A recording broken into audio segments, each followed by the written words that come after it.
নন্দিনীর কাছে সব সত্যি বলতে বাধ্য হলো পরশুরাম। হ্যাঁ বন্ধুরা, এমনটাই দেখতে পাবে। বিস্তারিত জানতে ভিডিওটিতে লাইক দিয়ে চ্যানেলটি সাবস্ক্রাইব করে দেখতে থাকো। এই পর্বে দেখা যাবে একজনকে বলছে, আঙ্কেল একটু ফোনে এই হাসপাতালের নামটা বলে দিবে। আর তখন সেই লোকটি বলে, ঠিক আছে আমাকে দাও, আমি বলে দিচ্ছি। এই বলে তখন লোকটি ফোন নিয়ে নেয় আর বলে, হ্যালো। আর তখন দেখা যায় দিদুন বলতে থাকে, হ্যাঁ হ্যাঁ বলুন বলুন। আর তখন হাসপাতালের ঠিকানাটা বলে দেয়। আর সেই হাসপাতালের ঠিকানা জানতে পেরে ওরা ওদিকে রওনা দিয়ে দেয়। আর তখন বলে, থ্যাংক ইউ ভেরি মাচ, এই বলে ফোনটা রেখে দেয়।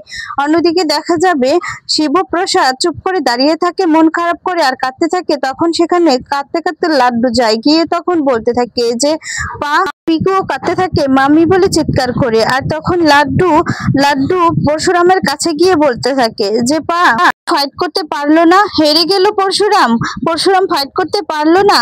আর তখন বলে যে কাছে হেরে গেল। তখন পরশুরাম বলতে থাকে যে না পা, হারেনি তো, একজনকে 3টে শুট করেছে, 3টে গুলি করেছে, 3জনকে জেলখানায় নিয়ে গিয়েছে, পরশুরাম হেরে যায়নি বাবা।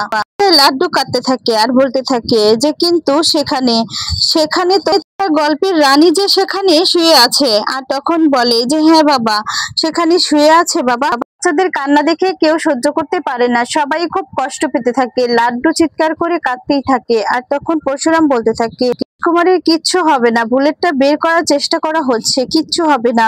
আর তখন পিকু এসে বলতে থাকে, পা আমি মাম্মির কাছে যাব, পা আমি মাম্মির কাছে যাব, মাম্মিকে খুব মিস করছি, মাম্মির কাছে নিয়ে চলো না। কাঁদতে থাকে। আর তখন পরশুরাম বাচ্চাদেরকে শান্ত করানোর চেষ্টা করতে থাকে।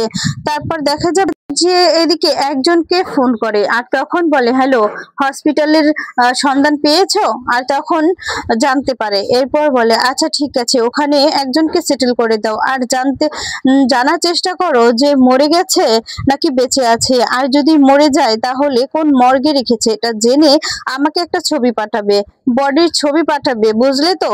এই বলে ফোনটা রেখে দেয়। তারপর দেখা যাবে বলতে থাকে, তটিনী তুমি আমার ছেলে কবিরকে জেলে পাঠিয়েছো, তার নিয়েছি, আর তুমি আমাকে ক্রিমিনাল বানিয়ে দিলে, অপরাধী বানিয়ে দিলে আমাকে, এই বলে কাঁদতে থাকে। আর বলতে থাকে, আমার ছেলে আমাকে হেট করবে, ঘৃণা করবে, আমি জানি আমি একা হয়ে যাব, আমি জানিনি যে আমি একা হয়ে যাব। আর বলে, আমি একা, এই পৃথিবীতে সবাই আমাকে ঘৃণা করে, সবাই আমাকে হেট করে, ঘৃণা করে, আমাকে পছন্দ করে না, শুধুমাত্র তোমার জন্য। তোমাকে ক্ষমা করিনি তটিনী, তোমাকে কিছুতেই ক্ষমা করিনি। দেখা যাবে সেখানে চলে এসেছে আর তারপর তটিনীর মা সবাই চলে এসেছে। আর তখন তারা এসে ছুটে কাঁদতে থাকে। আর তখন নন্দিনী গিয়ে পরশুরামের কাছে বলতে থাকে, শিবপ্রসাদ কিভাবে ঘটলো, কিভাবে হলো এই কাণ্ড। আর তখন দেখা যাবে বলতে থাকে, ওটিতে আছে তটিনী, ওটিতে আছে, ওটি চলছে। আর তখন বলে, এখন হলো ওটিতে আছে। আর তখন তটিনীর এই অবস্থা কি করে হলো জানতে চায় নন্দিনী। আর তখন দেখা যায় সমস্ত ঘটনা খুলে বলে। আর বলে, আমরা সকলে মিলে ঠাকুর দেখতে গিয়েছিলাম, পুরো ঘটনা খুলে বলে। পুরো ঘটনা শোনার পর সবাই তো খুব কাঁদতে থাকে। তারপর দেখা যায় তিনি মায়ের দিকে বলরামের কাছে এসে কাঁদতে থাকে আর বলরামকে তার শার্টে ধরে বলতে থাকে, কি করে ঘটলো এই ঘটনা, কি করে বলুন, চুপ করে আছেন কেন, আমার মেয়ের এই অবস্থা কি করে হলো, কেন পারলেন না আপনারা বাঁচাতে, কেন পারলেন না, এই কথা বলে খুব কাঁদতে থাকে।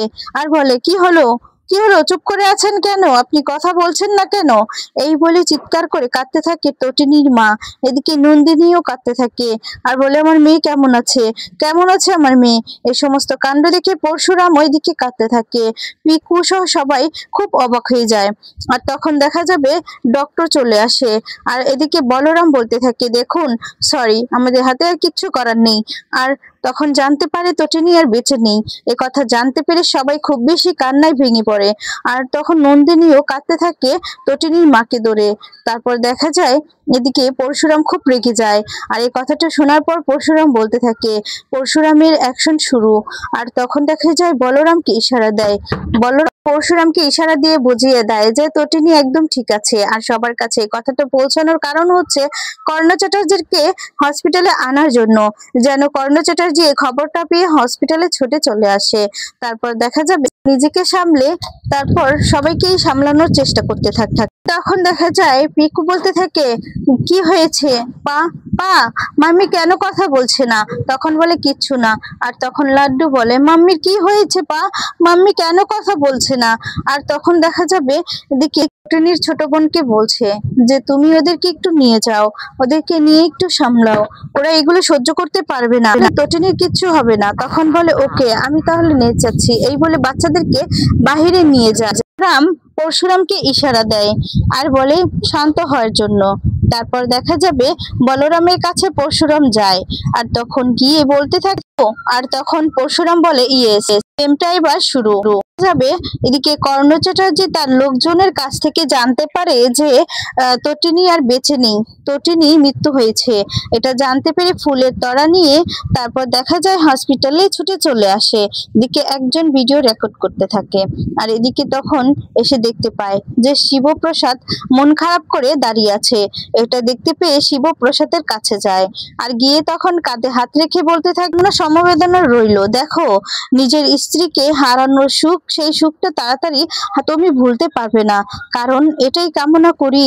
আর তখন বলতে থাকে যে এখন তো অনেক দায়িত্ব, কারণ তুমি তো তোমার স্ত্রীকে খুব ভালোবাসতে, অনেক দায়িত্ব তোমার উপর, ছেলে মেয়েদেরকে মানুষ করতে হবে। তটিনীর আত্মাকে আমি শ্রদ্ধা জানাই, মেয়েটা লড়াই করতে করতে মরে গিয়েছে। আর তখন এই সমস্ত কথা শুনে অবাক হয়ে যায় পরশুরাম। আর এদিকে কর্ণ চ্যাটার্জি বলে লড়াইটা না করলেই পারতো। আর তখন বলে তটিনী নিজের সীমাটা বুঝতে পারেনি। প্রতিটি মানুষকেই নিজের সীমার মধ্যে থাকাটা উচিত। আসলে তটিনী নিজের সীমাটা বুঝেনি, আসলে ও সীমাটা পেরিয়ে গিয়েছিল। আর তখন বলে আমি ওর মৃত্যুতে গভীরভাবে শোকাহত। আর তখন দেখা যাবে পরশুরাম বলতে থাকে, মৃত্যু কেন বলছেন আপনি? আর তখন বলে মানে? এরপর বলে বলছি কি, ওর যে মৃত্যু হয়েছে সেটা আপনি কি করে জানেন? এখনো তো 1 ঘন্টাও যায়নি, 4 ঘন্টাও যায়নি, আর ডেথ সার্টিফিকেটটাও হাতে আসেনি, তাহলে আপনি মৃত্যু বলছেন কেন? আর তখন বলে যে আমি জানি সুখে তোমার মস্তিষ্ক কাজ করছে না। আর তখন দেখা যায় বলতে থাকে, তুমি তোমার স্ত্রীকে পাগলের মতো ভালোবাসতে। আর তারপর বলে তোমাদের পরিবারটা ছিল একটা ভালো পরিবার ছিল, বাচ্চাগুলোকে বাইরে দেখলাম, খুবই খারাপ লাগলো, চিন্তা নেই, ওদের মাসি ওদেরকে সামলে রাখছে। আর তখন বলতে থাকে যে এই বয়সে লাড্ডু পিকু মাতৃহারা হলো। তখন বলতে থাকে যে সরি, ভেরি সরি, আমার খুব খারাপ লাগছে, আমার সত্যি খুব খারাপ লাগছে। আর তারপর দেখা যায় এই ফুলটা দেখায় আর বলে আমি এই ফুলটা নিয়ে এসেছি ওর দেহের উপর দেওয়ার জন্য। আর তখন ফুলটা দেখে একটু রেগে যায় পরশুরাম, ফুলের দিকে তাকিয়ে থাকে। তারপর বলতে থাকে সে তো আপনি দিবেনই, কিন্তু তার আগে আমার একটা প্রশ্নের উত্তর দেবেন। আর তখন বলে কি? এরপর পরশুরাম বলে আপনি কি করে জানলেন যে তটিনী মারা গিয়েছে? তখন কথাটা শুনে চমকে যায় আর বলে তুমি বোকার মতো প্রশ্ন করছো। আর অন্যদিকে দেখা যাবে চ্যাটার্জির সাথে যেই লোকটা এসেছে, যেই লোকটা সমস্ত খবরাখবর দিত কর্ণ চ্যাটার্জিকে, তাকে বলরাম সৌরভ সবাই মিলে ধরে ফেলে, তাকে ইচ্ছে মতো ধুলাই দিতে থাকে। দেখা যাবে পরশুরাম বলতে থাকে দেখুন, তটিনীর মৃত্যু হয়েছে কিনা বা মাথাটা গিয়েছে কিনা সেটা জানি না, কিন্তু আপনার মাথাটা পুরোটাই গিয়েছে সেটা বুঝতে পারছি। তখন কর্ণ চ্যাটার্জি বলে কি বলতে চাইছো তুমি? এরপর বলতে চাইছি তটিনী মারা গিয়েছে সেটা আপনি কি করে জানলেন? আর তখন দেখা যায় বলতে থাকে আচ্ছা এমন ভাবে প্রশ্ন করছো, মনে হচ্ছে তুমি বড় কোনো অফিসার, এইভাবে আমাকে প্রশ্ন করছো। আর এদিকে পরশুরাম বলে আপনাকে কে বললো যে তটিনী মারা গিয়েছে? আর তখন বলতে থাকে তটিনী মারা গেছে মানে ওই তো বললো। আর খবর তখন বলে কেউ কোনো খবর জানে না যে তটিনী মারা গিয়েছে, এমনকি কাকপক্ষীও খবর জানে না, অবশ্য আমার সন্তানরাও পর্যন্ত জানে না যে তটিনী মারা গিয়েছে কিনা। এখানের কেউ জানে না, হাউজিং কমপ্লেক্সের লোকেরাও জানে না, আমার বন্ধু বান্ধব কেউ জানে না, আত্মীয় পরিজন কেউ জানে না, তাহলে আপনি কি করে জানলেন বলুন তো? আর তখন বলে তুমি এভাবে প্রশ্ন করছো কেন? পরশুরাম বলে তাহলে প্রশ্নটা হচ্ছে আপনি কি করে জানেন সেটা বলুন। আর তারপর বলে এই যে আচ্ছা তুমি এভাবে প্রশ্ন করছো কেন, তোমার মনে হচ্ছে তুমি বড় কোনো অফিসার। আর পিছন দিকে দেখা যাবে হাত রাখে বড় অফিসার এসে। আর তখন বলতে থাকে যে কে কে, আর পেছন দিকে তাকিয়ে দেখতে পায় যে বড় অফিসার। আর তখন স্পেশাল ব্রাঞ্চের বড় অফিসারকে দেখে অবাক হয়ে যায় কর্ণ চ্যাটার্জি, আর ভয় পেয়ে যায়। আর বলতে থাকে যে স্যার আপনি। আর তখন বলে হ্যাঁ আমি। এবার বলুন তো কর্ণ চ্যাটার্জি, আপনি কি করে জানলেন? এটা আমারই প্রশ্ন। আপনি কি করে জানলেন যে তটিনী গাঙ্গুলি আর নেই, বেঁচে নেই, মৃত্যু হয়েছে? চ্যাটার্জি কিছুতেই প্রশ্নের উত্তর দিতে পারে না। আর তখন বারবার করে বলতে থাকে যে না স্যার ইয়ে মানে। আর তখন বলে ইয়ে মানেটা কি, প্রশ্নের উত্তরটা দিন। তখন বলতে থাকে যে অ্যান্সার মি চ্যাটার্জি। কি হলো, আপনি চুপ করে আছেন যে? কিছু বলতে পারছেন না যে? কেউ জানে না, কিন্তু আপনি কি করে জানলেন? তার মানে আপনি এটাও জানেন যে দুর্গা পূজায় তটিনীর উপর এরকম ভাবে আক্রমণ হয়েছিল, সেটাও জানতেন, গুলিও চলেছে এটাও জানতেন, তাই তো? আর আপনার একজন লোক সেখানে মারা গিয়েছে, তাকে শুট করা হয়েছিল, আর শুট করেছে পরশুরাম। পরশুরাম শুট করেছিল।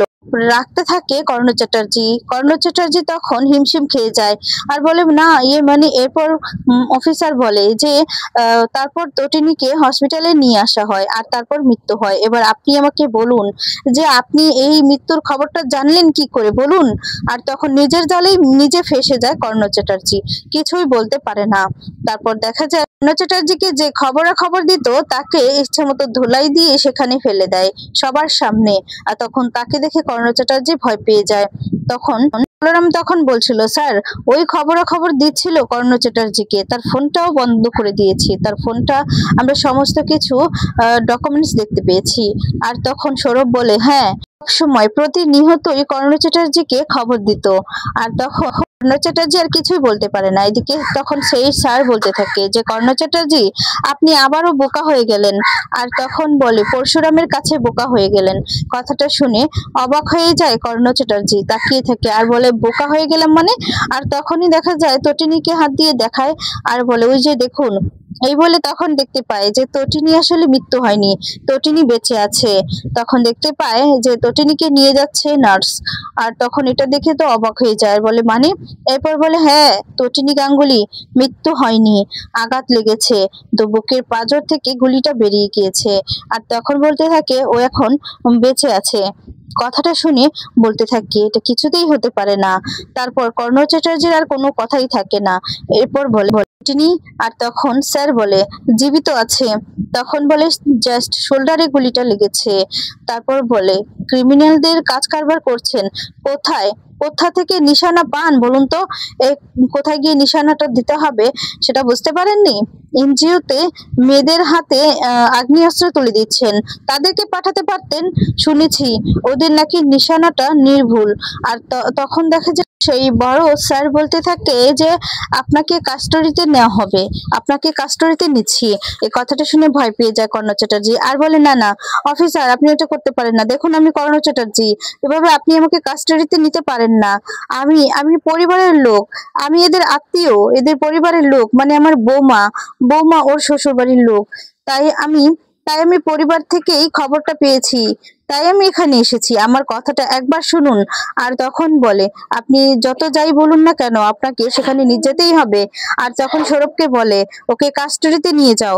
আর বলে আচ্ছা ঠিক আছে স্যার। এই বলে স্যার সেখান থেকে চলে যায়।